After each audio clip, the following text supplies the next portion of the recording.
So joining me today is Raw Egg Nationalist. And Raw Egg Nationalist is the author of a new book called The Eggs Benedict Option, which is released in August, I believe. It's a great book. It elaborates on the whole Great Reset agenda, the 2030 agenda, and what it means to us as a population, as a people all across the globe, because this is the biggest globalist movement we've seen so far. And it's a great book. It gives us a lot of hope and solutions. It has tactics and strategy, and I really enjoyed it. So, Mr. Raw Egg Nationalist, thanks for coming on the show. I appreciate it. It's my pleasure. Thank you. No worries. So tell us about the book. Thanks for sending me the manuscript. I really appreciate it. I've read it over the last week, and I haven't been able to put it down, really. It was really enlightening and insightful, and it was full of hope, and I really enjoyed it. So tell me how you came about the book. I mean, where did it come from? Why did you feel the need to write it? Well, the thing is, I think a lot of people know what the Great Reset is, or they think they know what the Great Reset is. They know the slogans: "Welcome to 2030. You'll own nothing, have no privacy, and you'll be happy." They know things, the jokes about Klaus Schwab and "You will eat the bugs," and all that kind of stuff. But actually, beyond knowing that the future that the globalists have in store for us is a pretty grim one, most people don't actually really know the nitty-gritty, the real details of what's going on. And people don't, I mean, I write about health and nutrition principally. That's what I talk about. That's what I try to educate people about on Twitter. And people don't realize just how central not only consolidated control of the global food supply, but also fundamental transformation to the foods that people eat is going to be to this Great Reset vision of the very, very near future. So my principal aim was to show people what is in store for them, but also, but just doing that, I think, would be what we might call a black pill, because it looks bad. It is bad what they want to do. But I also wanted to give people hope. I also wanted to lay out a substantive vision of an alternative Great Reset, you could even call it. And I do call it that in the book. I say, maybe now is the time for fundamental change, just not the fundamental change that the globalists want. So it's a positive vision as well. It's not just an account of a very, very dark potential future. It's also an account of a very, very positive potential future, which is a full elaboration of the doctrine of raw egg nationalism, as I see it. We'll get to raw egg nationalism in a bit, I think. But yeah, I think the situation is very black-pilled. The whole 2030 Great Reset agenda is as dark and as dystopian as it comes. So it definitely needed some light at the end of the tunnel, and you definitely provide it. I mean, the situation we're in now is kind of summed up by one of the ultimate globalists, Henry Kissinger. And famous quote, he said, "He who controls the food controls the people. Who controls the energy can control whole continents, and who controls the money can control the world." We know they've got control of the money, moving closer to get control of the continents, and this seems to be like, mopping up what's left to get the ultimate monopoly over food. Yes, it is. It is. And the thing that people don't realize, and this is something that I try to make clear from the very beginning of the book, in fact, it's in the preface, is that control of food has been an essential tool of social control since as far back as we can go, certainly as far back as written records go, and as far back as archaeological evidence of human societies goes as well. I begin the book, the preface, with a little discussion of Plato's Republic. Now, Plato was famously referred to by Karl Popper as the father of totalitarianism. Yeah. And there's certainly something to that. At the beginning of the Republic, in the second chapter, or second book rather, Plato's Socrates is with two young companions called Glaucon and Adeimantus, and they start to talk about hypothetically how justice arises in a community. And after sort of laying out a sort of speculative account of how societies develop out of individuals um, coming together and producing goods and uh, building houses and all that sort of stuff, Plato's Socrates starts to talk about what sort of foods the workers in an ideal society, in this hypothetical society, should eat if the society is to remain harmonious. And Plato Socrates basically says that that this hypothetical society has to remain vegetarian to be a harmonious society. The workers have to eat, have to avoid, specifically have to avoid eating meat and animal products. Otherwise, they'll revolt. And this is, I mean, this is quite a striking idea, you know, Mm. to encounter in an ancient text. A philosopher talking about dietetics as not just a form of let's say maximizing individual health or welfare, but actually as a way of controlling people as a class, controlling the working class by making sure that they eat a particular kind of food that basically prevents them from having rebellious thoughts. They're like questions of domestication, aren't they? It's like Mm, the new challenge for the domesticated society is how do we control the mass of people we've now created and contained within our borders to ensure that the crops and the grains and the agriculture is maintained. Whereas one of the great ideas in your book, which I thought was really insightful, was that this is not the first great reset. In fact, you go back as far as the Neolithic period, where there was a shift from man in his natural state, or so we believe, as a hunter-gatherer, as a nomadic hunter-gatherer, following the seasons and the flows of nature in order to feed, flourish, and survive, to this new alien concept of being domesticated through agriculture. And you put forward the idea that that potentially is the first Great Reset. Can you elaborate on that? yeah, of course. So we have this idea, we have this popular idea, because we are an inheritor, as our civilization is an agricultural civilization, and it is an inheritor of the Neolithic revolution that produced grain agriculture and states. Because we're an inheritor, because that is our inheritance, we tend to think of that process as being a positive one. You know, Mm. there's the famous quote, Thomas Hobbes from Leviathan: "Man in the state of nature, his life is nasty, brutish, and short."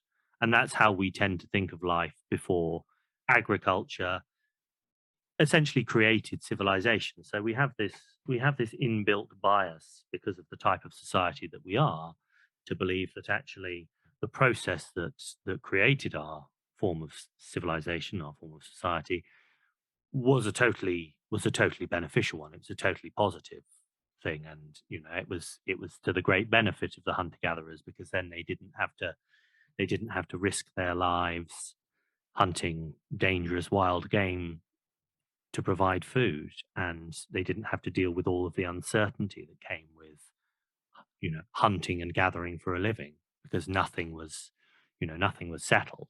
um, but the truth is that actually the more we actually look at what really happened 12,000 years ago in the Near East, that's where and when the agricultural revolution took place, the more we look at that actual process, the more we discover that it benefited, certainly in the short term and in the longer term, actually, it benefited a very, very narrow elite of people, the highest strata of society. And it actually made most people who were subjected to it much worse off than they would have been if they had remained hunter gatherers. I was Uh, reading it, and the way you were describing the hunter-gatherer lifestyle, the barbarian lifestyle, I was yearning for it. Yeah. I was hoping for a destruction of the agricultural nation state and a return to our our origins. Yeah, well, I often paraphrase the Unabomber who said the Industrial Revolution and its consequences have been a disaster for the human race by saying the Agricultural Revolution and its consequences have been a disaster for the human race. Yeah.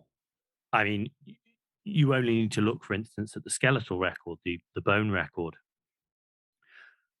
to see, and in fact, there are memes about this. There's a very good meme that sort of did the rounds on 4chan and Twitter of a hunter gatherer skull next to an agriculturalist skull, and the hunter gatherer's head is enormous by comparison. It's huge, Mm. um, and also appears to be wearing a pair of cool sunglasses, which people always pick on. They're like, he was the ancient hunter gatherer was so cool. He actually had his own pair of sunglasses in his own skull. But the truth is that the skeletal record shows unequivocally that agriculturalists were stunted, malnourished, smaller, and far less healthy than their hunter-gatherer ancestors and their hunter-gatherer contemporaries. Because the thing is, the Neolithic revolution, this revolution in agriculture that produced the first agricultural states, was confined to a small area for quite a long time. And in fact, actually, you know, the dominance of the state form, the dominance of the agricultural state form, totally wasn't really totally secured, probably until about the 16th or 17th century, as in 16th or 17th century AD. This has been a very, very long process to get to the point where all the space, all the land on the globe is controlled by agricultural states. That wasn't the case until very, very recently. I think what's really interesting as well is that you describe nations as the creation of the agricultural revolution. Is that once nations were able to create grain at a surplus, that then became the wealth of that particular tribe, and then the borders of that tribe were determined by what fields were under their control for agriculture. And that essentially is where the idea of a nation state arose and emerged. Well, grains are very, very. There are very, very specific things that you can do with grains that you can't do with. With harvested grains, with grains that have actually been grown, rather than just harvested in the wild. Because of course, grains, the modern agricultural grains that we know today, are all descended from wild varieties. So once upon a time, all grains were wild, but they were domesticated. But the thing about grains is that you can produce a surplus with grains, and you can't do that. You can't. Well, the perennial problem for states with hunter gatherers and nomadic people is that you can't tax them.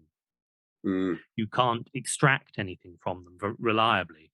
First of all, because you don't know where they're going to be. mm. That's one of the most serious problems. If you've got a community of nomads, they could be here, there, or anywhere. Great. You're I trying love to. the idea. I love Yeah, the me idea. too. It's like modern day gypsies or Irish travelers Mm. or other groups or communities like that. I mean, that's what they're able to do. You know, Yes, well, they there don't have is. driving Yeah. licenses. They don't have birth Mm, certificates. Kids don't go to school. They're on the move all the time. yeah. They can't catch them. Yeah, exactly, exactly, and that's the perennial problem with people who move around and don't stay in one place. For states, from the point of view of states, Yeah. and people who are wanting to control them. But the other thing that you can do, yes, with grains, is that you can produce a reliable surplus at a particular time of the year every year. Mm. So harvest time is the same every year. It's either once a year, or maybe in certain parts of China, then you have two rice harvests a year on the Yellow River, and in the most fertile parts of the Chinese agricultural heartland. But either way, you've got a reliable, you've got a reliable source of surplus that is predictable and that you can quantify easily and that you can gather easily. Um, Whereas even if you could track down a group of hunter gatherers to tax them, you wouldn't actually know what food they would have or what produce they would have at that particular moment to give you. Mm. You could go there expecting to get some, I don't know, some wild pork or something, and they don't have any. They just have nuts and some fish. To But simplify a little bit. taxation. Literally taxation, the concept of taxation, which is just extortion, yeah, Mm. by a state using their monopoly on violence, is outgrowth, a result of the agricultural grain nation state. Yeah. Without the Neolithic revolution, there wouldn't have been states. There were before the agricultural revolution sort of fully took hold. Then there were small urban communities, Mhm. but they weren't states. They weren't states. They didn't have the bureaucratic machinery that states had. They didn't have armies. They didn't have a bureaucracy. They didn't have walls. This is one of the key things actually that you see in Yeah, the earliest states. They're surrounded by walls, that's right. What are they um, protecting? Grain. protecting grain. Yeah, and this is an interesting thing actually. To go back to what you were saying about wanting to run away and be a barbarian, Yeah. walls in the ancient world were built as much to keep people in as to keep people out. Well, look at the communists. That was to keep people Yeah, in, wasn't it? It wasn't. yeah, It was exactly. that. Well, but people look at the Great Wall of China and they think, oh, that's to keep the Mongols out. Yeah. That was built to keep the barbarians out. But actually, it was also built to keep the peasants from running away and living on the steppe Yeah. as nomads. Yeah. That was communism, all right. Well, okay. Talking about bringing up the Mongols is quite an interesting segue, because we're talking about the agricultural revolution. But what that meant to the human organism, the human species, was a departure from our natural habitat, which was hunting wild game Mm. and gathering berries and non-farmed vegetables and fruits, and that seemed to be what we thrived on. And then when this agricultural revolution began, that was the beginning of the degeneration of the species. It was the continual domestication of man, taking away our wild instincts, our sovereignty. And the stories of the Mongols, one of the reasons they were so successful with the conquests was because they just ate raw meat, or steak tartare, or the hamburger. I think was a derivative of the Mongols when they used to put beef on the underneath the saddle of the horse, raw beef, and as they'd ride on the horse, it would tenderize the meat, and they create steak tartare. Apparently, that's the lineage of the hamburger. Um, and because the Mongols were on this diet, when they faced the domesticated grain-based soldiers and peasants, they were able to just, wipe through them because of their superior strength and sovereignty when they're dealing with peasants and domesticated farmyard, animals, as it were. What are your thoughts on that? Yeah, well, I mean, one of the interesting things about hunter gatherers actually that we're increasingly coming to understand is that actually sometimes hunter gatherers did stay in the same place for a while. So they would often, some groups of hunter gatherers would have stable camps where they would stay. Often they would be in the tracks or in the path rather of migrating animals. So this is something I talk about in the book.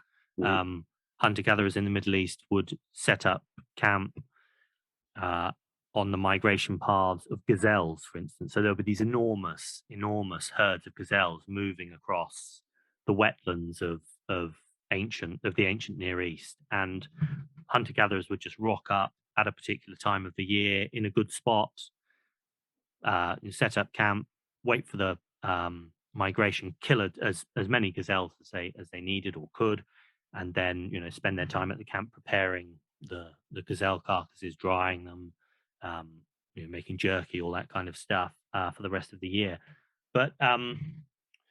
but even so, yes, it was a, even though hunter gatherers might be sedentary, it was a total change to the rhythm of, to every facet really of life, and that's something I go into in depth.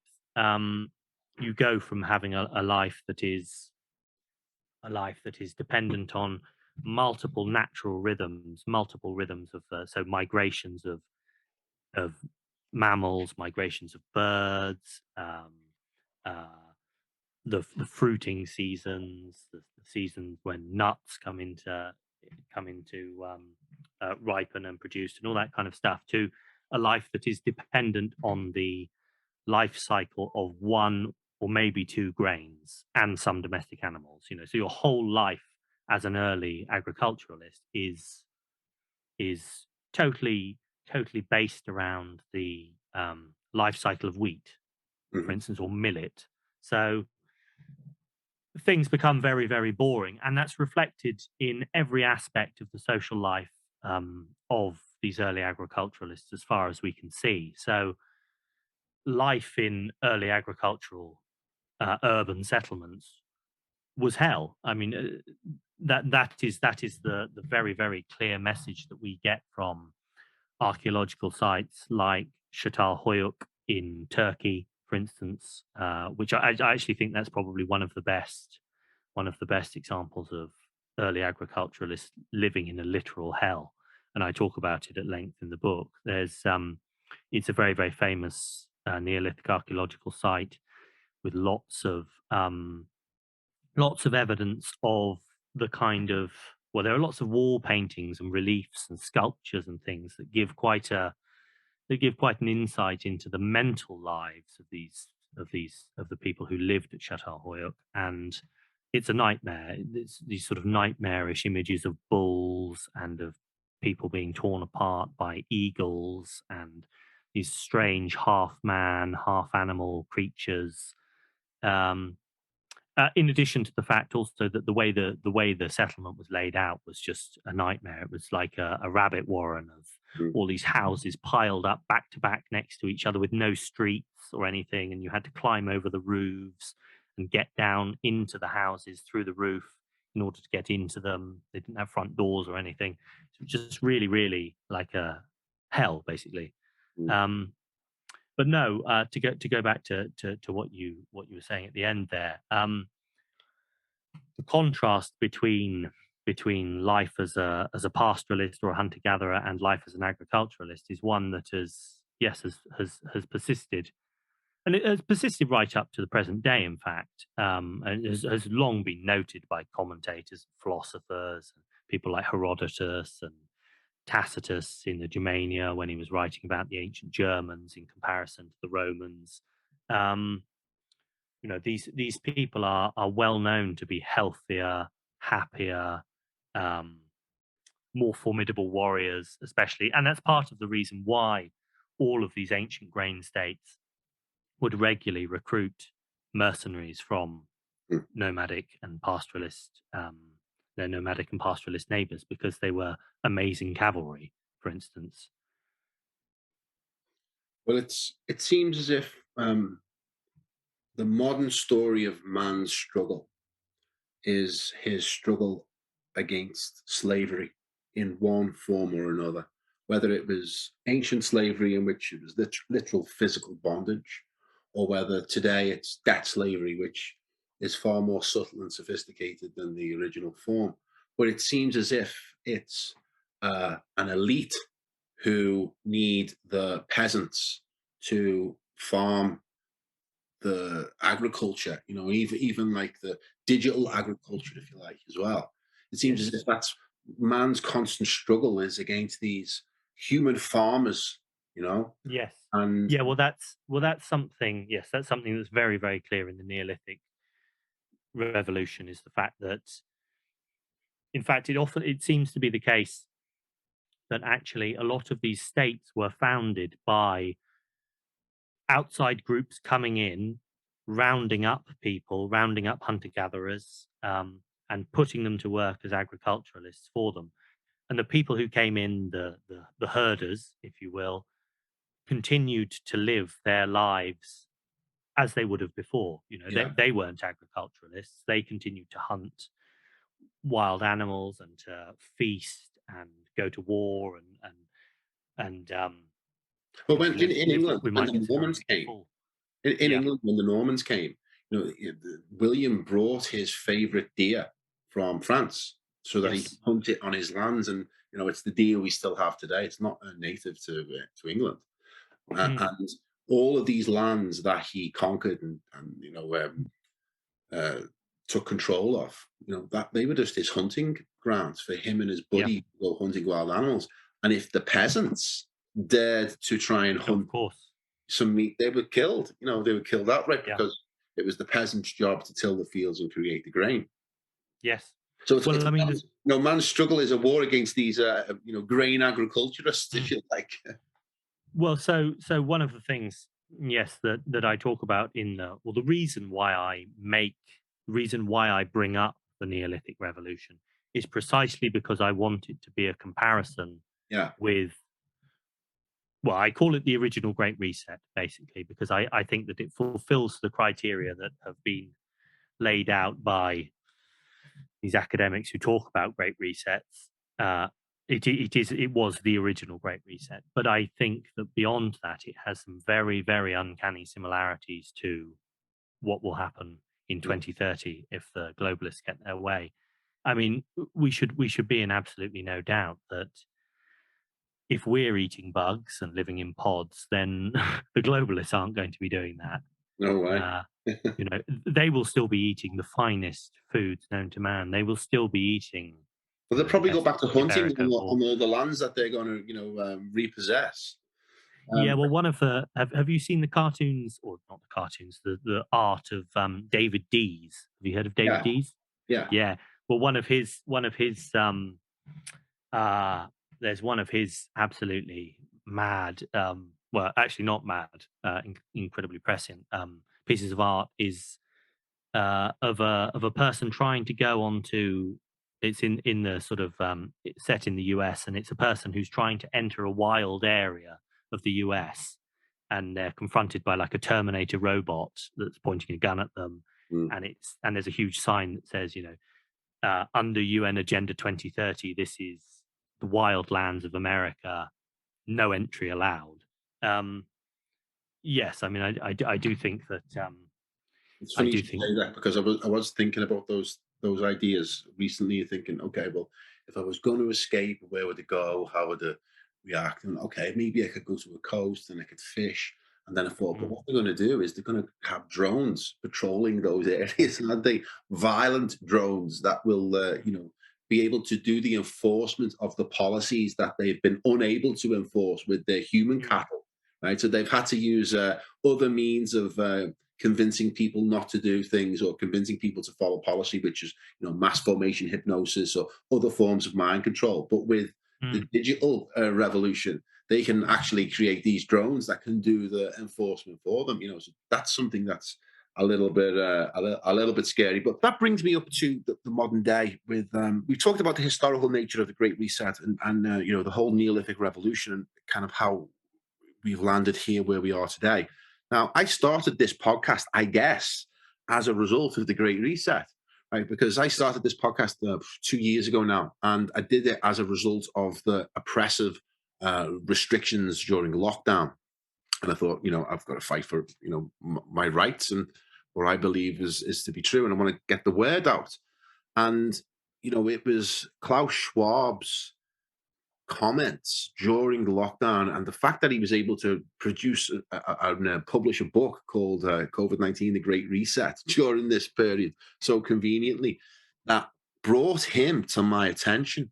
I hadn't really heard of Klaus Schwab before, kind of heard of the WEF, and I kind of heard of the Great Reset, but all of a sudden, boom, it was right in the middle of my consciousness. And that was it. We were on this new trajectory in which we were seeing these elites line up and, speak quite publicly about their plans for the future, which may have been concealed up to this point, or maybe not. But I felt it was COVID that brought this idea to public consciousness. Now, you talk about it in your book, in which where you put a firm date upon what you think is, this vision of the Great Reset, in which there was an article written by a Danish politician. Can you tell us about, how you come aware of the Great Reset and what this modern Great Reset means, contrasted against what you've described with the Neolithic Great Reset? Sure. So, I mean, the coronavirus pandemic was a big wake up call for me too. I mean, I've been an avid listener of Infowars for a long time, so I was aware of the World Economic Forum. I had read the Welcome to 2030 article before the coronavirus pandemic, so I was aware of I was aware of I was aware of what the World Economic Forum is and also what it was up to, but it wasn't as clear to me um, before the coronavirus pandemic actually just how influential the World Economic Forum is. Hmm. It was only, yes, when Klaus Schwab released his book and when world leaders, activists, captains of industry, philanthropists, all with a single voice started using this bloody Build Back Better dreary slogan and Hmm. saying, reading from the same script all at once. It was spooky. It was like they just didn't care, did they? They didn't care that Yeah, everyone could see them doing it. yeah, incredible, incredible. I mean, I talk a little bit in the book about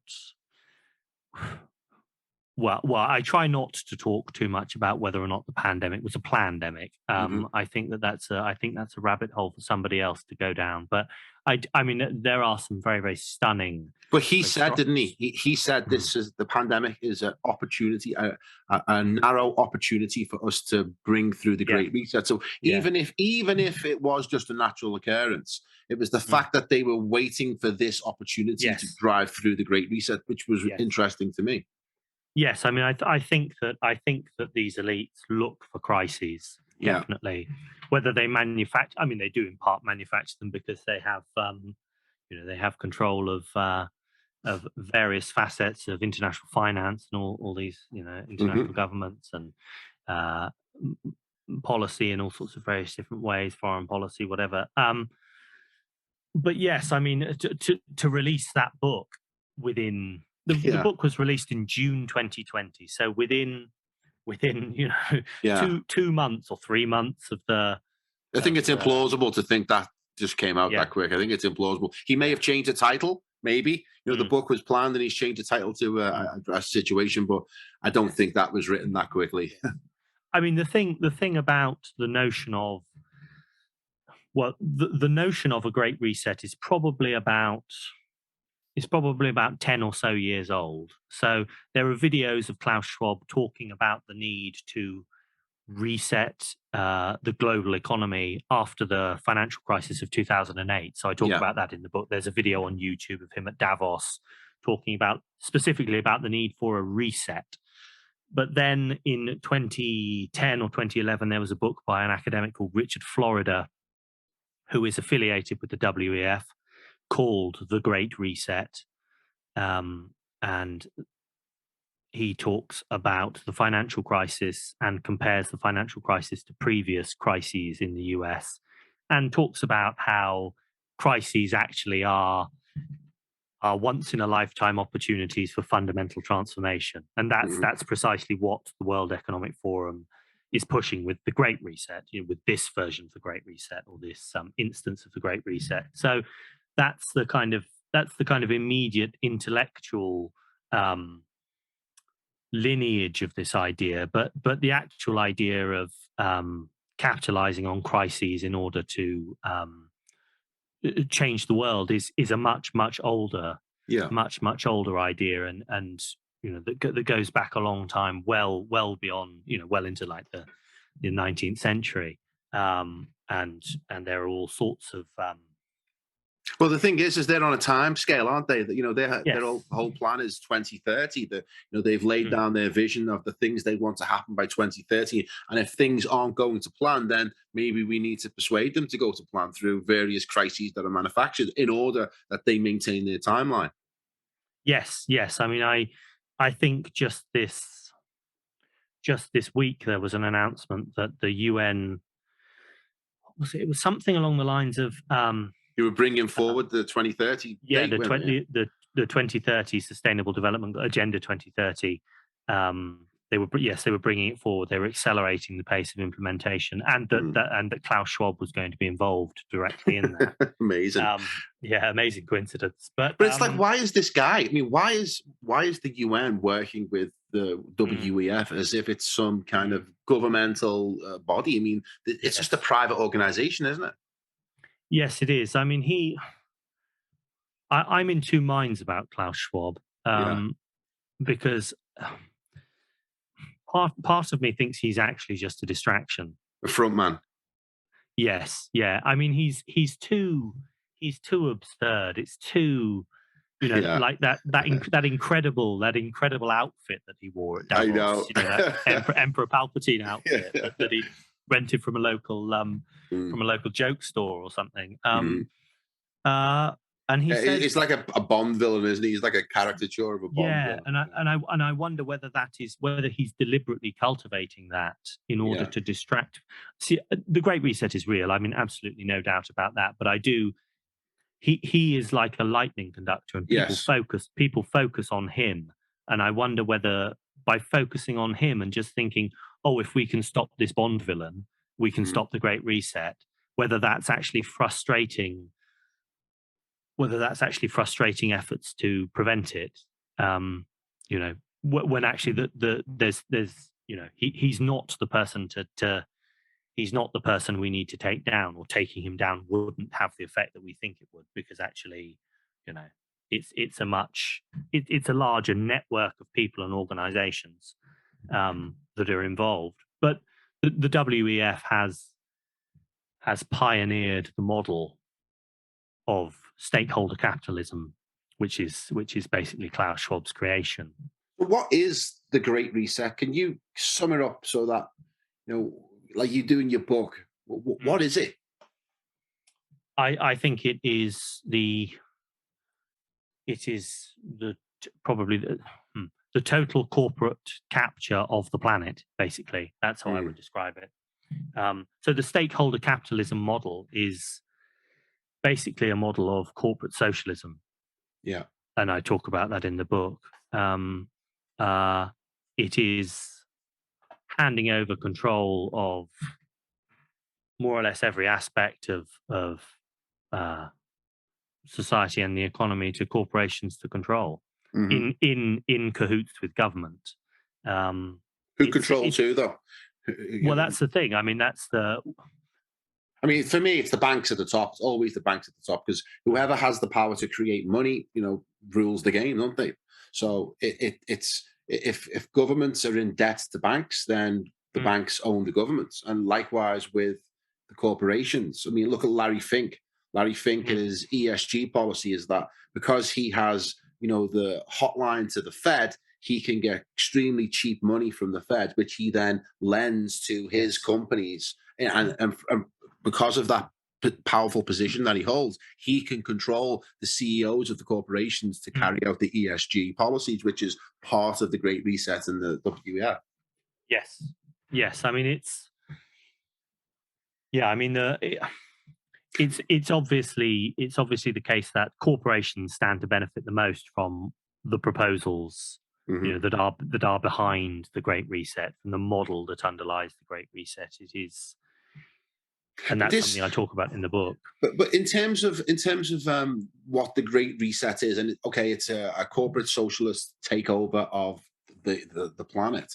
But what is the strategy for that, and how does it tie in with your concept of the agricultural revolution? Is this the next phase of the domestication of man through technological means, or transhumanism, and all these wacky ideas that come out of Davos? I mean, what is the focus here?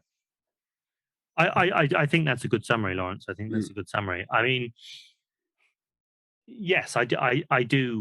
I mean, I talk in the book about the first agricultural revolution being a domestication of man, and I think, yes, that this is going to be a much deeper kind of domestication of man. I mean, in the agricultural revolution, for instance, then people were still producing the food that they ate, right? Yeah. So although they were peasants under the control rapacious elites who had probably come from outside, were foreign. People still produce their own food. Mm. What we will see with the Great Reset in terms of food, but also in all other areas, is the total alienation of ordinary people from, you could say, the means of production, if you Yeah. wanted. You know, all food, all food will be produced by corporations, massive corporations, and will be distributed to ordinary people by means of probably some kind of carbon credit system, I think. And you won't have, you won't be able to produce food for yourself. You won't be able to choose really what you eat. There'll be an illusion of choice, but it Well, will you'll be a be in a very pod, won't you? yeah, Yeah, yeah, yeah. and you will have to make trade-offs between, if you want some consumer good maybe, or whether you want to eat a tofu burger. Mm. Um, Today, it's And you would argue that the driver of the Great Reset is the control over food and food production, and that you also present the idea of what the Great Reset diet is. Can you tell us about that? yes, yeah, yeah. So yes, so I think that the control of food is fundamental in a way that people don't quite appreciate. Just because, if you can control the food supply and distribute it to ordinary people, if they're like dogs waiting to be given. Of They will course. be like dogs waiting to be given their food at the allotted time. You've got a lot of leverage over a dog if you feed it, Mm. and it relies on you for food. And that's no different with people. It is a way of achieving basically total control. And as we've seen in places like Canada, where people protesting in these convoy protests have had their bank accounts shut down, and means of paying for things taken away. Um, there will be all sorts of enforcement mechanisms that will ensure compliance. If you step out of social credit score, basically. Um, but no, a planetary diet. So the World Economic Forum has all sorts of partners, all sorts of corporate partners, and one of the partners is the Eat Foundation, which was founded by a Norwegian billionaire couple called the Stordalens, and I think that's how you pronounce it. Anyway, it's a non governmental organization that is dedicated to pushing uh, uh, a certain agenda within food, i.e., a planet healthy um, agenda in food, and they've come up with this global diet called the Planetary Health Diet in collaboration with the Lancet, which is the world's basically the world's most prestigious medical journal. So they've come up with this model basically for the first ever global diet. So this is a diet that everybody on planet Earth will eat, and it has certain proceeds from certain assumptions, basically, the way that they've come up with this diet. So the first assumption is that um, whatever diet they come up with will have to respect all of the UN Sustainable Development Goals and the Paris Climate Accords. So it has to respect the planet. They say basically in those terms. And then the second thing that it has to do is it has to feed a projected global population of 10 billion by 2050 in a way that is healthy, according to their parameters of what a healthy diet is. So basically, surprise, surprise, they come up with a more or less totally plant-based diet for the global population, with minimal amounts of token amounts of animal food. And this is supposedly the diet that everybody will eat in 2030 or whenever they try to bring it in. But it's not just a pipe dream. This thing, they are using it to influence policy. That's the one thing that's what you have to understand. The way that the World Economic Forum and its partner organizations work is they lobby behind the scenes and in public as well. And they have these white papers that they produce, these models, ESGs, as you've been talking about, environmental and social, whatever, Yeah. governance things, and through these models that they produce and through these ideas, and they are influencing global policy. I mean, the Eat Foundation is partner with, I think, 30 of the largest food producing corporations in the world: Unilever, Nestle, people like that. I mean, these organizations have enormous clout, and Yeah. they're Yeah. working in lockstep with the biggest players in the corporate world to implement this agenda. Well, it's. I did a little bit of research into this myself because I made a video on Beyond Meat, and Yes. it was, it was an amazing little journey into what it is, that they're really pushing at the moment, the whole Beyond Meat agenda, and Mm. how they're nudging people towards these goals with the nudge unit in the British government, and Yes. how Beyond Meat is a failure, in terms of Yes. people taking it up. But the way that Mm. they're going to do that is by manipulating people's choice. By just Yes. removing choice, then they can start pushing this vegan agenda. And we're seeing, through inflation right now, what's happening is, Mm. news reports are saying that sales of beef have gone down I saw 15%. that. Sales of chicken are going down 20%. And Mm. that's a way for them to manipulate people's choice for people who wouldn't normally Yes. even consider Beyond Meat because of its, Yeah. it's just a pile of garbage, isn't it? So It's disgusting. Yeah. it's disgusting. There is a really insidious, malicious plot, because that's what it is. It's a plot. They're Mm. plotting it and they're executing it, and they're doing it quietly behind the scenes, and they're doing it through by influencing policy, like you say. So this is an interesting topic because I have some sympathy and respect for some vegans, right? Because Mm. a lot of them are doing it for, they're doing it because they oppose to the hideous industrial farming that we Yeah. see, and the Yeah. hideous treatment of animals, which any civilized, enlightened Yeah. people should not be engaged in. So I Yeah. get it. I get it from that perspective. But ultimately, my natural diet is to eat animal products, and Mm. that's what makes me feel better and Yeah. what makes me thrive. So, Yeah. there is an argument for what they're saying in terms of our opposition to industrial farming. But do Yeah. you? Listen, I mean, I totally oppose industrial farming. I think Yeah, and I say this in the book. I state it flat out.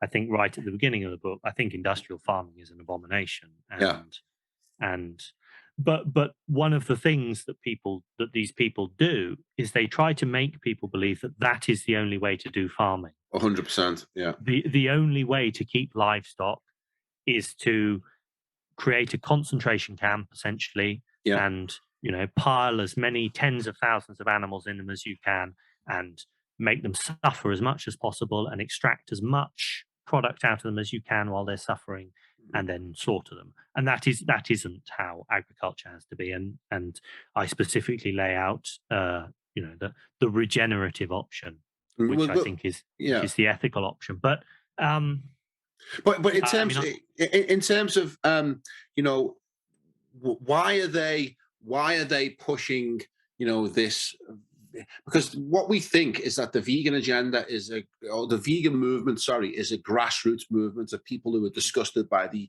industrial farming, and this is their mm, reaction to it. But unfortunately, my research leads me to believe that actually the vegan agenda has been influenced and introduced by these people who are seeking to move us towards the Great Reset diet. yeah, It's not an yeah. accident; it's by design. No.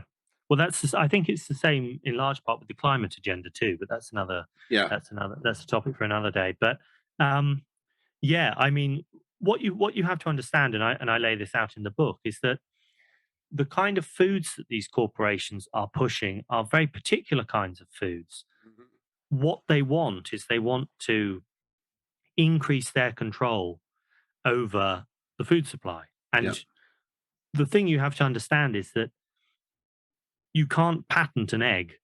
no, You can't patent an egg, but you can patent a plant-based egg. mm, And you can't patent a cow, but you can patent a lab-grown steak, the process that goes into making a lab-grown steak.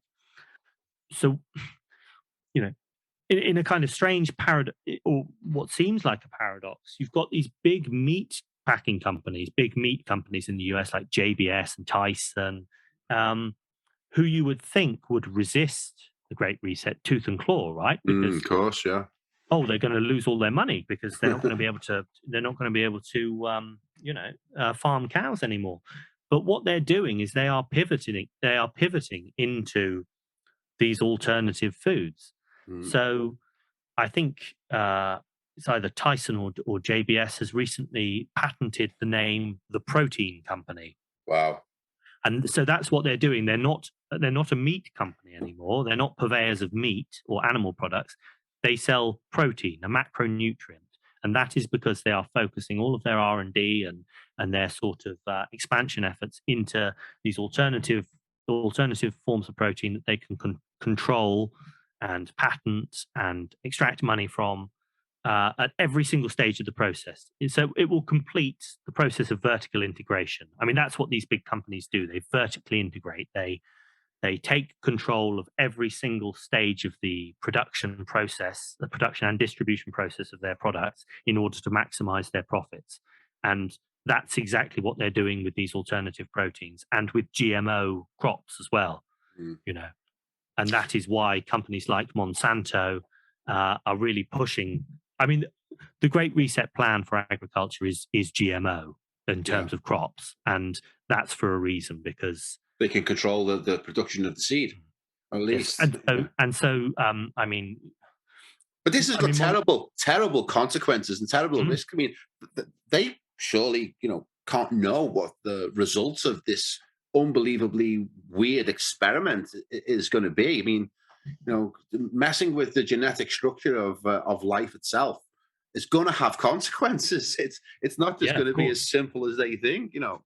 No, it's not. And there have already been instances of that should give us very, very serious pause about genetic engineering. I mean, I talk about one of them in the book, which is the Showa incident, where a supplement manufacturer in Japan started making an amino acid supplement, a tryptophan supplement, using genetically modified bacteria. This was in, I think, 1989.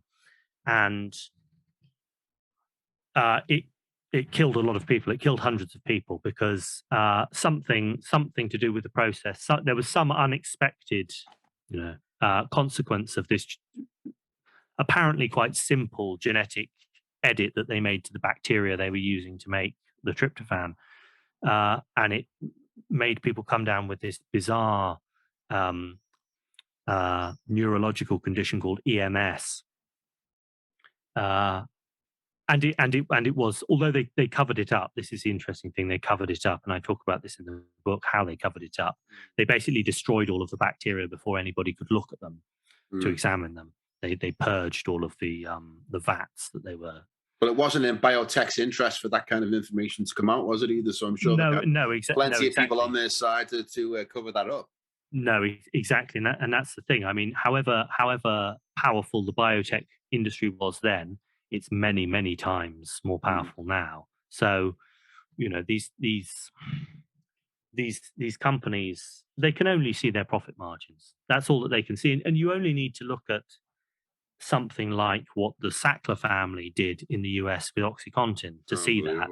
Yeah. I mean, like, they just took the fine, didn't they? The fine was billions of dollars, and they went, we'll pay the fine, and they just carried back on with the job. Yeah, and they knew, and the awful thing is they knew what was going to happen beforehand. And I think that if you asked any vaguely intelligent person, sorry, go on. No, I was just saying, any vaguely intelligent person can see that we are messing with forces far beyond our control and knowledge. Yeah. And that we should be very, very careful, but they're not. In fact, instead, they're ploughing on with racing ahead.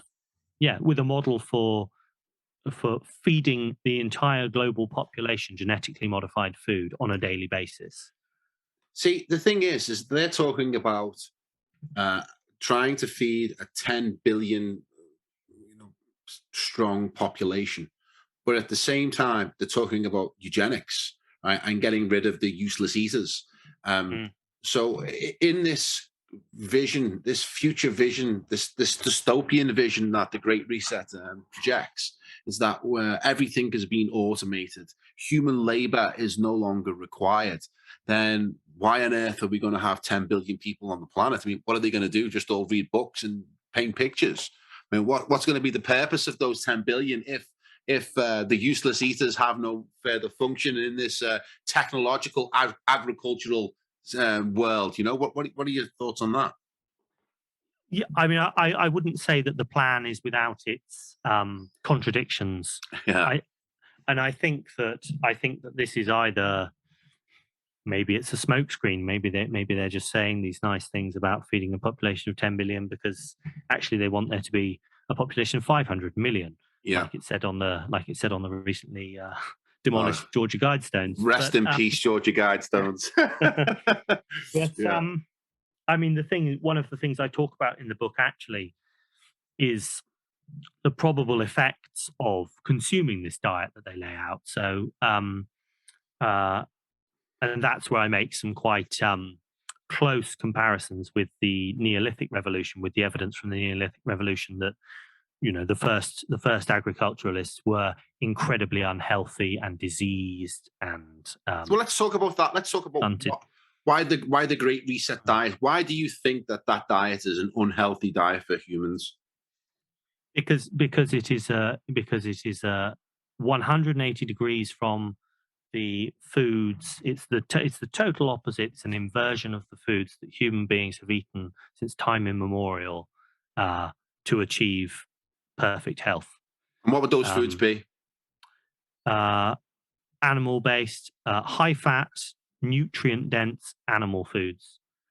So we're talking organ meats, eggs, seafood, also plants. I mean, very, very, you know, these. So I base all of this on a very, very famous study by a dentist, 19th century dentist or early 20th century dentist called Weston Price. He's a very, very, very famous. Amazing guy. Probably most famous, or certainly the most important dentist in history, I would say. Wrote this book called Nutrition and Physical Degeneration, where he had a practice in Ohio, I think it was, and this was in the 1890s, early 1900s, and he noticed that more and more children were coming into his practice with appalling dental cavities and malformed jaws. And he formed this hypothesis that basically it was because of what his children were eating. And at the time, what was happening was more and more people in the US were transitioning to an industrially produced diet, basically. That's what was happening. So they were eating really poor quality industrially produced food. Anyway, he decided that he would travel around basically the entire globe, looking at traditional societies and seeing if he could find traditional societies who displayed perfect dental health, because dental health actually is an index of broader health. It's not just oh, you've got good or bad teeth. It's you're healthy or you're not. You know, if you've got bad teeth and a poorly formed recessed jaw, you are unhealthy as a whole. It's not just your mouth and teeth. Anyway, he went to Africa, Asia, Australia, North America, the South Pacific, and sought out various different tribes and found traditional people living in basically in perfect health, and all of them were eating exactly the same kinds of foods. Liver especially. Liver is a big one. Organs, as I say, seafood, high fat animal products, butter, ghee, you know, which is everything they're trying to take away from us. Exactly. And that is, I mean, that book is an amazing book, and I think it proves beyond a shadow of a doubt. And in fact, he talks in the book about the fact that he didn't come across a single group of people in perfect health who ate only plants. Some of the groups in perfect health did eat plant. In fact, a lot of them did, although some didn't. Like the Maasai, for instance, just eat meat, milk, and blood. That's the Maasai diet, basically, and they were in absolutely perfect health.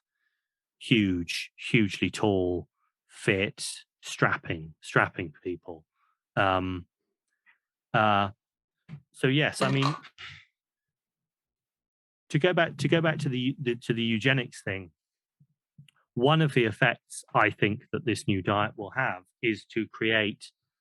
Well, there already is a fertility crisis in the developed world. That's beyond a shadow of a doubt. But what I think this diet will do is I think it will make it even worse, because an integral part of the diet is soy.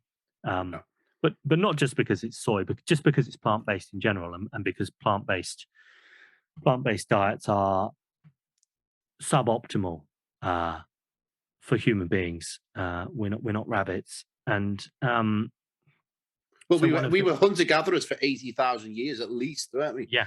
Our primary food was the hunt.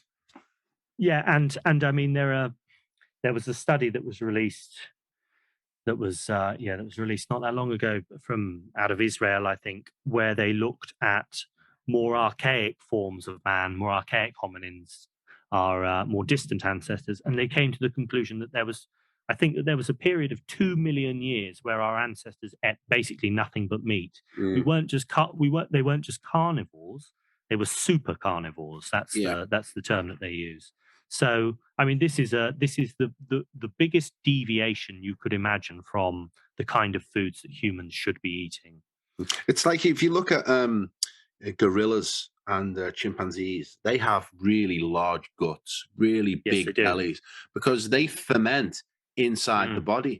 And we don't have the same stomach. We don't have the same intestines. We have an intestine similar to a dog more than we do a monkey. So we ferment our foods outside the body and bring them in. Whereas a monkey, they eat tons of grass and ferment it in the belly. And the thing is that actually what a gorilla actually gets its nutrition from is not carbohydrates. It's short and medium chain or short and long chain fatty acids that are produced from fermentation. It's butyric acid. They're not, although they put plants in their mouths. They just use that as a catalyst. Yeah, they use the plant material to produce fatty acids. So actually their diets are fat based, basically, if you actually look at what they take their nutrition from. Yeah, so we've talked about the dystopian future of the Great Reset. We've talked about the diet that they want to put us on. We've talked about what a natural human diet is. And, one can become quite depressed and demoralized, which I guess is ultimately what they want us to be, because a demoralized person doesn't fight back. Now, moving into the final part of the podcast, I think one of the great things about your book is, this idea of the solution of regenerative farming, which kind of seen popping up in the culture, but I haven't really looked at it, and I didn't really know much about it until reading, this final part of your book. So tell us, Mr. Raw Egg, what's your prescription for us to be able to push back against Uncle Klaus and his degenerative Great Reset?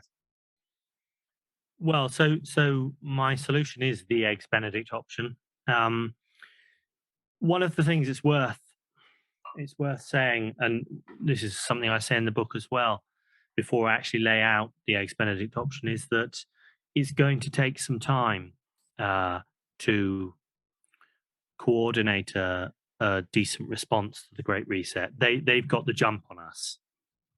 We shouldn't be under any illusions about that. So, unfortunately, we are going to experience a decline in our living standards. We are going to find it, I think, harder and harder to get access to the foods that we want to eat. It's happening right now. It's happening right now with inflation, with all of the supply chain disruptions during the coronavirus crisis. So that in the short term, then there are certain things that we can't avoid, and I think that there is definitely going to be a continuing drop in living standards. We're nowhere near the bottom, are we? Basically, no, we're not, and it's going to take some time for us to get our shit together, because we've been caught on the back foot.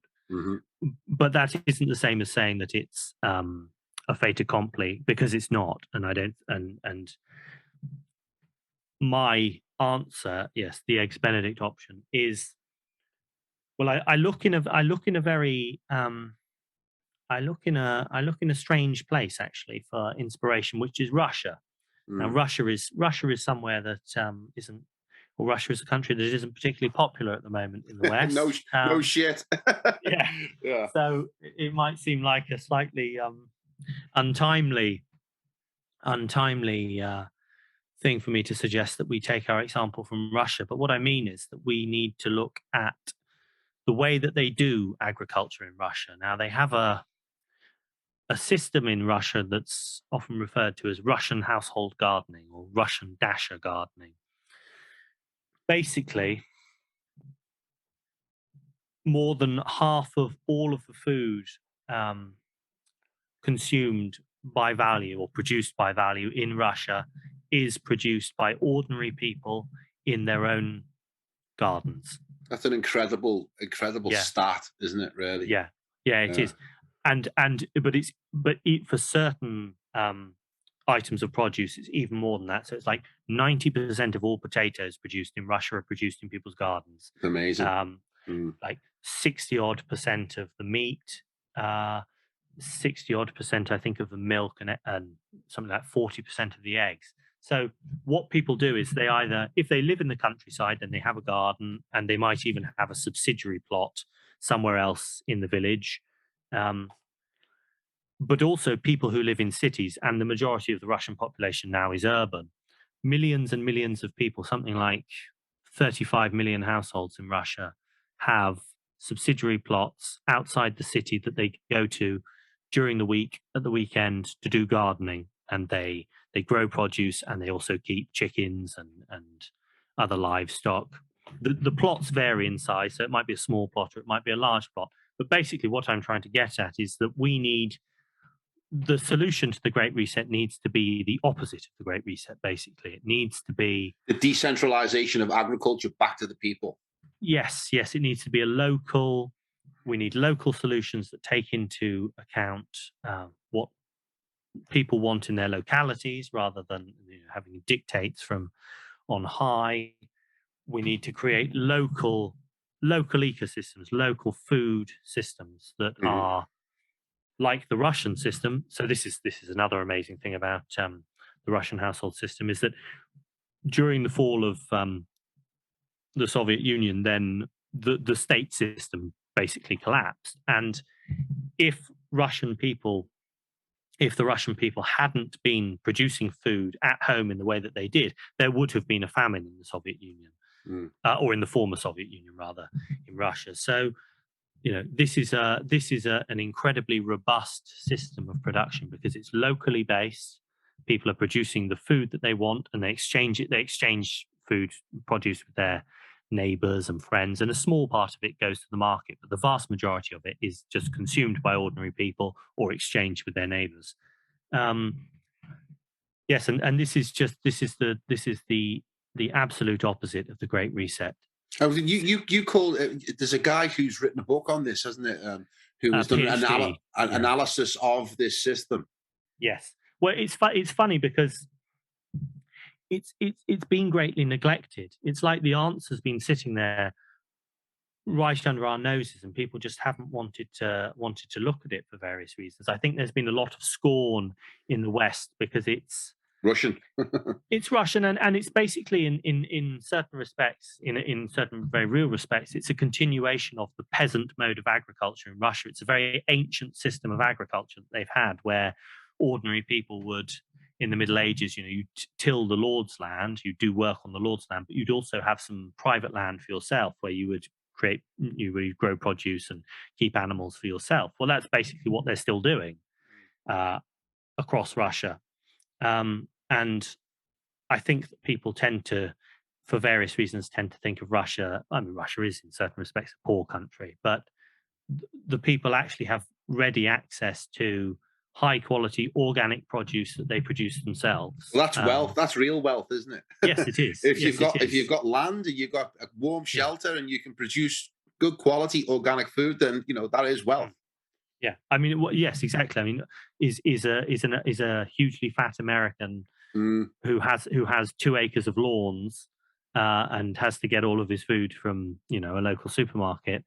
Yeah, how wealthy is he in real terms? I mean, he may have more money and more comforts, but actually he's totally dependent on the system. He has no real sovereignty, no real independence from the system.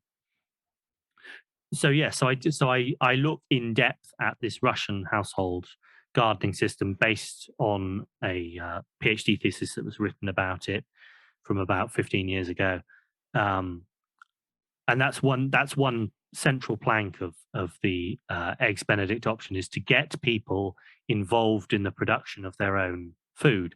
And it's not, as far as I can see, it's not a system that is so specific to Russia that we couldn't implement it here or anywhere else. And one of the things I talk about is the fact that it's such a small proportion of the land under cultivation in Russia. It's 2% of the land under cultivation producing 50% of the food by value. Wow, amazing. And that the amount of land under cultivation in Russia by household gardeners is significantly less than the amount of lawns there are in the US. So, the land is already there to be exploited, say in the US. You could start planting lawns as gardens instead, as food gardens instead. And there have been attempts to do that in the past. And haven't in America, when people have, I don't know whether it's true, but I've seen plenty of memes online, which is people trying to convert their lawns into vegetable patches, but then the police have come and made it illegal to grow your own food on your own lawn. Yes. Oh, yeah. There are all sorts of ridiculous local bylaws and state laws that prevent people from doing it. So there would have to be a political movement behind this, and that's something that I talk about. Is that there would be what that political movement might look like. But you're kind of, I'd say, you're influenced somewhat in the book by Alexander Dugin, the Russian philosopher, who presents an idea of a global resistance to the Great Reset. I mean, how does his ideas tie in with this decentralized agricultural solution? Well, I mean, he is very much all for decentralized agriculture on the Russian model. I mean, he thinks he is an advocate of well, he says that Russia is basically has a world historical role to play in resisting the Great Reset, offering an example and also leadership. But do you think this is one of the reasons why Russia has been so isolated internationally, because they are putting up some resistance to this Great Reset? Yes, I do. I think that Russia under Putin has refused to integrate itself into the world system in a way that the way that the globalists want it to. And we know already what that integration would look like for Russia. Look at what happened to Russia under Boris Yeltsin. Yeah. Russia was absolutely humiliated. Russia was raped. Russia was subject to Western economic policies, neoliberal shock doctrine. It was plundered from top to bottom, and that is what they want to do to Russia, because Russia has immense resources of natural wealth, and Putin isn't letting them get a hold of it. So that's why he has to go, and that's why they've been menacing him, and that's why NATO has been expanding. NATO is just an organ of globalist government. Yeah, and so Dugin, I don't know if that's the correct pronunciation, but is Dugin the ideological, philosophical point of attack for Russia's resistance to the Great Reset? And is there something we can learn from that? It's difficult to know. I mean, I know that Dugin has Putin's ear. He definitely does. And there was a Daily Mail type, I think it was a Daily Mail hit piece about Dugin recently, about how he's the new Rasputin. Who's sort of leading the Putin along by his leading him along to his call. But the reason I say this is because decentralized agriculture, like you say, needs a political solution. Yes. And a political solution is ultimately led by an ideology, isn't it? We need an Yes. ideology that people can get behind so that we can create a movement that has, Mm. enough momentum to create political Yes. change. Yeah. And Yes. it's ideas that we lack currently, isn't it? Or actionable ideas that we need. Yes. And what I liked in your book is that I've heard about Dugin before, but I've never really heard any of his ideas expressed. And you expressed them well in your book. And I just thought, okay, is this something that we can use as a something to build some momentum? Well, yes. I mean, the thing about I mean, my main focus is on the US because my main audience is in the US, and also because I think that the US has probably the most important role to play in resisting the Great Reset, as was demonstrated during the presidency of Donald Trump. Hmm. For all its failures, he really did put the wind up the globalists, and they did everything they could to get rid of him. Uh, so, I mean, yes, on the subject of a political movement, then I talk about well, so what Dugin is saying is that the Russia's particular history as Russia, as a particular kind of nation, and it's an empire, it's a multi-ethnic empire. Uh, it has its sort of religious traditions, its orthodox traditions, it has its economic and agricultural traditions, and these make it uniquely suited to fighting the Great Reset because Yeah. of the stable sort of historical Russian identity and their sense of purpose and all that kind of stuff. But I think that there are similar. So yes, I think there are similar resources though in probably all Western nations. And I look at the US and I talk about, for instance, the fact that actually, until not all that long ago, the US was also a nation of small, Yeah. independently minded farmers, and American identity was intimately tied with the taming of the land, with Mm. with the movement of the frontier west, manifest destiny. I love all that. That was really good. But I mean, And America is even the Constitution and the federal structure is built from the ground up, isn't it? The yes, power resides in the individual in America. yeah, I mean, I think that things have gone seriously wrong in America. Yeah. Well, it's been And conquered, hasn't it? Basically. yes, I think it has, and I think that its political institutions have been hollowed out, and uh, these bad actors are making a mockery of America's political traditions and Hmm. ideals, and it will take some kind of populist movement of renewal, I think, to return to the original ideas and to renew them. And so that's what I'm saying could happen Yeah. as a means of bringing in a kind of broad based local um, uh, way of producing food and of Mm. getting people sort of back to the land, basically getting people to um, produce their own food and exchange it with their neighbors and foster small scale food producing ecosystems in their localities and regions, um, as the opposite of this terrible industrial agriculture, which and that's the thing about the Great Reset. The Great Reset is just an intensification of the industrial system of agriculture that we have now without livestock. Mm. So We are it's the livestock, aren't we? That's yes, what well, it is. Yeah. that's a joke that I made Mm. that I make in the book, is that the grain will go from cattle, because a lot of cattle are fed grain now, to the new cattle class, which will be Yeah. us. Yeah. I watched a film recently. I took my son to watch. God forgive me.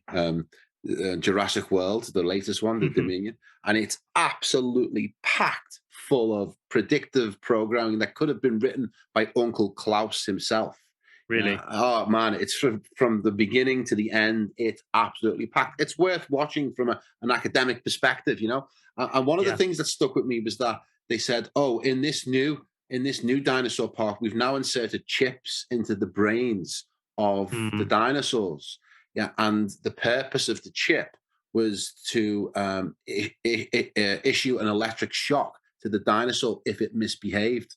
yeah. Yeah. So that for me is the ultimate domestication, yeah, of man. That was just Mm. a way of inserting that idea into the popular consciousness. Is that if they want to continue this idea of sophisticating and the technology to keep man under control, then how better to do it than have an enforcement within his own brain? No, quite. I mean, the transhumanist element of the Great Reset is, yeah. I mean, The that's a hell most of a terrifying. yes, it's a hell of a rabbit hole to go down. But it's something that Klaus Schwab and the World Economic Forum have been pushing for a long time, and also that eugenicists and globalists have been pushing for a long time too. Mm, So I have no doubt that it's something that they are trying to do. And you look at something like Elon Musk with Neuralink. I mean, it's scary. mm, Because it's real, because it's on the horizon. yeah. It's not just pie in the sky I mean, theorizing. that's the thing, isn't it? Is that what Klaus Schwab and his group are saying is that the technological revolution that is upon us is inevitable. And all these things that Mm, they're talking about is inevitable. So don't resist, embrace it. Right. And that's kind of the message yes. that's trickling down through the culture. So, it's if the technology is inevitable, then, we have to harness it in a way that maintains our humanity and not turns us into these cyborgs that they want to create. And I Mm, think that starts definitely, I think, with what you're talking about and going back to the land, which is the place we have been disconnected from over the last 250 years with the Industrial Revolution. yeah. And you talk a little bit about, again, in Russia, which I think is interesting, the Anastasia movement, which has Mm, become some kind of like a spiritual connection to the land. yes. Yeah. So that's a kind of broader. It's a kind of broader attempt to turn the household gardening system into a kind of spiritual model for national renewal. So there's this chap called Vladimir Migre who came up. Well, he said he had a vision actually from a. He was on a trip through somewhere in Siberia, and he was visited by a pagan goddess called Anastasia, Mm, and she gave him the idea to form this movement of self-sufficient homesteads out in the Russian countryside, living in harmony with nature, according to a kind of eclectic mixture of old Slavic beliefs about nature and uh, agriculture, and a mixture of sort of Orthodox Christian stuff as well. And it's really taken off in Russia. It's a big. I mean, his books. I think so. He's written. I think it's 10 books. They're called the Ringing Cedars of Russia mm, series, and I think it's sold like 10 million copies in Russia, possibly more. And there are hundreds now of homesteads all throughout the vastness of the Russian countryside, where people live in these sort of pagan communities, growing food, and the aim is to be totally self-sufficient on these homesteads. Um, uh, Do you think and we yeah, can do that? Do you think we here in England or in America, can we become self sufficient? I mean, is that the main plank of your solution? Is this self sufficiency, this autarky? Is it? I don't whether or not we can become totally self-sufficient. I don't know, but I certainly think that we can move very, very far away from the current system if we want to. I mean, you only even. I mean, I have a small garden where I live, Yeah. uh, and it's so incredibly productive of fruit and vegetables. And I could keep chickens here if I wanted. Uh, and there are allotments in the village. I could take up an allotment. There is space. There is space for everybody, at least, to produce some of their food. Um, Even in city spaces. I mean, it's. I think there would have to be. You would obviously have to have the government on board, and it might take the government giving people grants of land, for Well, instance, or putting them. apparently there's an in England at least there's an old common law right, yeah, which is ancient, that Mm, the council, the government have to provide you with an allotment. Yeah. mm, And if the current allotments that they have are all full, if you can, I think, put together 20 people then the council have to find land and provide you with your own allotment to produce your own food. That's very interesting. Yeah, and it's ancient law.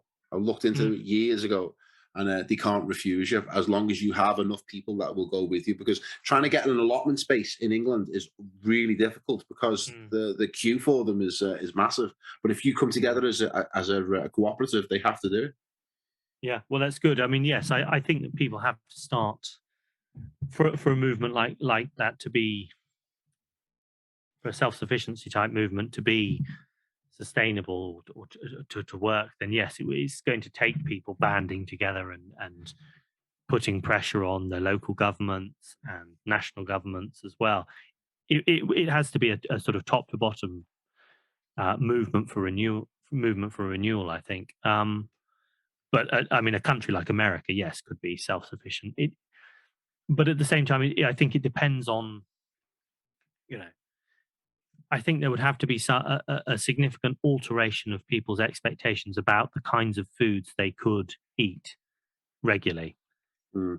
Like having tropical fruit all year round. I know, it's crazy. And it's shit anyway. It doesn't even. It's not very good anyway, is it? It's rubbish. Yeah. I mean, a return to seasonality would be a very good thing, and a return to region-specific foods would be good too. But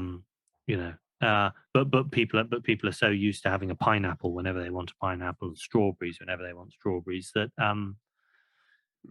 there's no sense of suffering anymore, is there? Or of people not having to do without. It seems as if every women needs can be catered for, and which are making us weak, and it's making us degenerative. Okay, so let's talk a little bit about call to action here. How can people take this theory and take it into the real world and take action? Because we've been chatting before this podcast, and you've been giving me some really fantastic tips and advice on how to incorporate raw eggs into my diet. Yeah, and for the past 3 weeks, 2 weeks, 3 weeks, I've been having quite a lot of raw eggs. Something I never ever dreamt I would ever even contemplate. But thanks to the Vince Garonda shake, I've been getting some real good sustenance in me through this raw egg shake, and I can actually feel a definite benefit from it. I can feel more energetic, and feel more, I feel a boost in testosterone. If I'm honest, it's really good, and I think that's practical advice. That's something that you can, or I can, take action on and feel better and move towards a next phase. Because one of the results of me having raw eggs led me to go driving around the countryside where I live, or the near countryside, and visiting farms and visiting farmers and asking them about the chickens and saying, what do you feed your chickens? What's the quality of your eggs? And all of a sudden I was connected to the land and the farmers and the food. And normally I'd just go to a supermarket and just pull it off the shelf. So that was, for me, was an actual, real world example of a tactical change in my approach to my own health and my own sanity. And so what are your what other ideas have you got that we can share with our listeners that they can do in order to take action? Well, I think starting small is the only way to do it. You have to. First of all, I think you have to determine to take control of your diet, to control what goes into your body, and to respect the principle that you are what you eat, and you are also what you eat eats. So, as you said, you've been traveling around looking for the best quality eggs, and that has actually been eye-opening for you. Well, stop eating processed food. Yeah, that's something that everybody does. Almost everybody eats processed food. Stop eating processed food, and start eating. Well, learn how to cook. I think that's a good one. But also start eating the kind of foods that our ancestors ate. Like I said. What do you eat? What's your Uh, diet? what's my diet? So I sometimes call my diet the Mongol diet. So I eat a lot of I eat a lot of red meat, Yeah. a lot of dairy, uh, and that's about it, really. No A bit of carbs? fruit. I get carbs from the milk, I suppose, but no, I don't eat any grains. Don't eat any. I eat a little bit of fruit when it's in season, but I don't eat So, fruit all the time. so milk, Honey, eggs, honey, cheese, beef. yeah. Any other meats? Just beef. Lamb, Okay. Yeah. So just lamb is good. ruminants. Yeah, I mean the thing about lamb is, well, they make a big fuss about grass-fed meat in the US, but that's not really so much of a problem in this country because basically all cows are fed grass, all They just, cows are on pasture. but aren't they finished on grain? Uh, s- some some Mm. might be, but you're more likely just to find that the cows are just eat grass and hay all their lives in this country. But yeah, you should try to find out whether that is the case. But with lamb, then lamb is invariably grass fed Yeah. from Yeah. start to finish. And eggs, yeah, and eggs, and also a bit of blood. I eat quite a lot of black pudding Okay. Wow. because blood is very nutritious. Yeah. Um, so yes, I mean, I keep it simple. I'm quite happy eating the same foods on a daily basis. That's probably the sort How of long have you had that diet? couple of years. I mean, I've always eaten well. I've never been a junk food eater really, apart from Mm. maybe in my teens. But yeah, I've been on that kind of hardcore Mongol diet for a couple of years now, and I've just never felt better. I Mm. felt fantastic when I gave up bread. That was Mm. that was a really, as much as nice as it is to eat sourdough bread. Sourdough bread is delicious with nice salted butter, but Yeah. even sourdough bread doesn't agree with me. Mm. Yeah, I'm the same. Okay, so that's a really good practical idea that people can do to begin this resistance against the Great Reset. It starts with your diet, and we should try and move towards a more natural human diet, one that we have been eating for 80,000 years or more. Um, and what else can we do? How else can we, go out into the world and Yeah. take active steps Well, to well, push well, back? what I was going to say was actually that by doing that, what you will probably invariably end up doing is what you've done, which is to support local producers. Mm, You know, so rather than going to the supermarket now, you're going to a farm to get your eggs and that's to get right. some raw milk. And that I think is something that we need to do. Don't go to the supermarket for your meat. Go to your local butcher. Mm, Um, Go to local farms. These you'll find these farm shops in the middle of nowhere and all these strange places, and they sell the most wonderful produce, mm, most wonderful food, and it's not actually necessarily even much more expensive than the food that you get in the supermarket, but it's just a totally different. It's so much better, mm. so much better quality. But that is one thing that you can do immediately that will make the world a little bit better. Is you will support people who actually hopefully are producing food in the right manner rather than these awful gigantic supermarkets and corporations that don't give a shit about ordinary people or the planet. Because we vote with our wallet, don't we? Really, I mean, Yeah, yeah, it's true. if we spend our money with the producers themselves, then that has the power to change the world. Yeah, I mean,